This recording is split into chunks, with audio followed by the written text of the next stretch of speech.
I am ready. Serbisyong totoo ng GMA News. Mga kapuso, lumakas at isa na nga ngayong tropical storm ang bagyong Odette. Kaninang umaga, nagtaas ng storm signal ang Pag-asa dyan po sa probinsya ng Cagayan. Pero dahil bumagal ang bagyo, inalis muna ito ng ahensya. Huling namataan ang sentro ng bagyo sa layong 815 kilometers dyan sa may silangan ng Tuguegarao City. At taglay nito ngayon ang lakas ng hangin na umaabot na ng 65 kilometers per hour near the center at bugsong 80 kilometers per hour.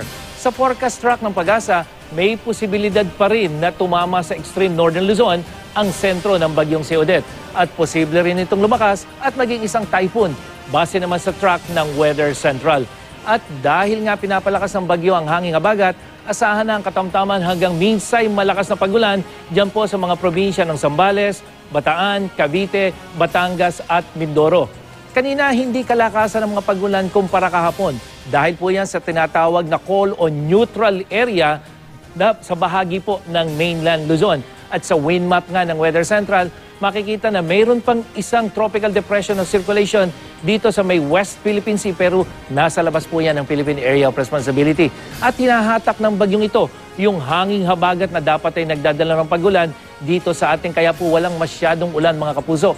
Pero pansamantala lamang po yung kondisyon na yan at sa oras na lumayo itong tropical depression at lumapit pa dito sa ating bansa itong tropical storm Odette ay muli pong mararamdaman ang epekto ng hanging habagat.